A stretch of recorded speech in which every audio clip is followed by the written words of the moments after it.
ঢাকায় চলচ্চিত্রের এ সময় নায়িকা ডাক্তার মিষ্টি জান্নাত বেশ কিছুদিন ধরে আলোচনায় আছেন ঢালিউড সুপারস্টার শাকিব খানের তৃতীয় বিয়ে সংক্রান্ত বিষয়ে নানা ধরনের মন্তব্য করে।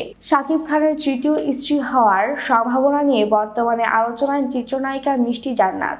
যদিও এই বিষয়ে নিশ্চুপ আছেন শাকিব খান ও তার পরিবারের লোকজন, তার এসব মন্তব্যকে ঘিরে সৃষ্টি হয়েছে নানান জটিলতা।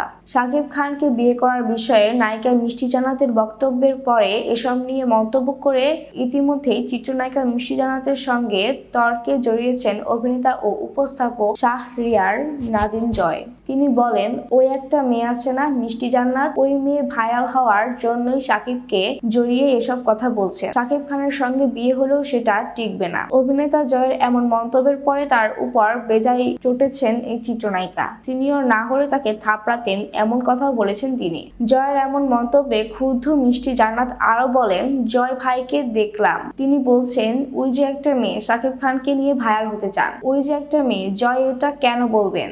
আমি কষ্ট পেয়েছি। যদি তিনি সিনিয়র না হতেন তাহলে তাকে ধরে থাপড়াতাম। তার প্রোগ্রামে গেলেও তিনি এমন করেন।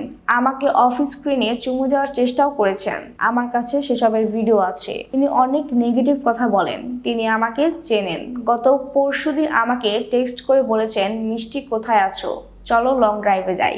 অথচ এমন একটা ভাব নিলেন যেন তিনি আমাকে চেনেই না। চিত্রনায়িকা মিষ্টি জান্নাত অভিযোগ করে বলেছেন, অভিনেতা ও উপস্থাপক শাহরিয়ার নাজিম জয় তাকে চুমু দেওয়ার চেষ্টা করেছিলেন, আর সেসবের ভিডিও চিত্র আছে তার কাছে।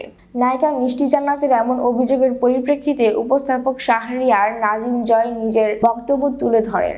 দেশের একটি গণমাধ্যমকে তিনি টেলিফোন বার্তায় বলেন, এটা আমার বলার মতো কোনো বিষয় না। এই বিষয়ে তাকে হাইলাইট করার কিছু নাই। এটি ওনার নিজেকে ভাইরাল করার চেষ্টা। আমাকে নিয়ে এ ধরনের চেষ্টা অতীতে অনেকেই করেছেন। এটা কোনো বড় কিছু না। আমি এটাকে পাত্তাই দিচ্ছি না। সবচেয়ে বড় কথা, আমি জানি আমি কি। শাহরিয়ার নাজিম জয় আরো বলেন, মিষ্টি জান্নাতের অভিযোগের বিষয়টি হাস্যকর, কারণ দীর্ঘ সময় ধরে আমি আমার পেশায় একজন পরীক্ষিত মানুষ। আমার বন্ধু, আমার কলিগ, আমার পরিবারের কাছে আমি পরীক্ষিত। আমার মাথা খুব পরিষ্কার, কথা খুব বুঝে শুনে বলি। তাই এরকম বিভ্রান্তিকর কোনো বিষয়ে আমার আগ্রহ নাই। এসব নিয়ে আমার কোনো ক্ষতি হচ্ছে না।